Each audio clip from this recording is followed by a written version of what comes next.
Senator Omidvar. Honourable Senators, I first want to thank Senator Boisvenu for his relentless advocacy on behalf of victims of sexual crimes.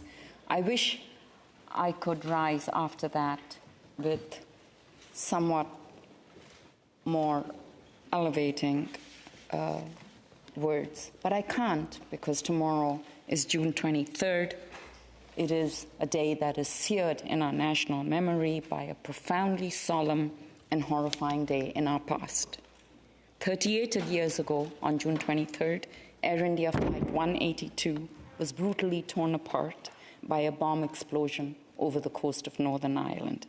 All 329 passengers on board, including 82 children, 6 babies, and 29 entire families, lost their lives in this heinous act.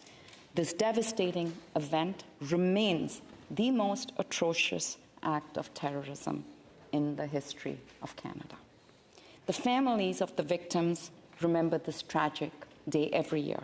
Most Indo-Canadians, and I look around to my Desi colleagues, they're shaking their heads, nodding their heads. Most Indo-Canadians remember exactly what we were doing at that moment when we received the news. We recall the phone calls we made to sons and daughters, mothers and sisters, fathers and brothers, wives and husbands, as we wrapped our arms around them. Just last night, I was with a friend whose uncle was the pilot on that ill-fated flight. Subsequently, inquiries and criminal investigations were launched. Miscommunication and competition between Canada's security services was disclosed, and justice was not done.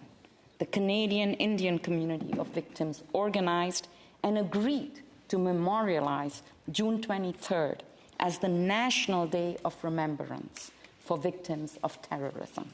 And I commend them for being inclusive of other victims of terrorism. But this inclusion has come at a cost to them. Angus Reid released a poll today that said 9 out of 10 Canadians knew little or nothing about the largest successful terrorist attack against Canadians, and they are likely to be forgotten.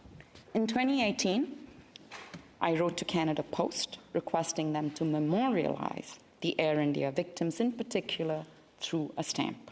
I received a note back from the Director of Stamp Services saying they would bring this to the attention of the Stamp Advisory Committee.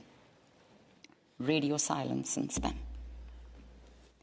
I have undertaken to rise as many times as I can to mark this day. In this chamber, at least, colleagues, let's remember, let's honor, and let's keep their memory alive.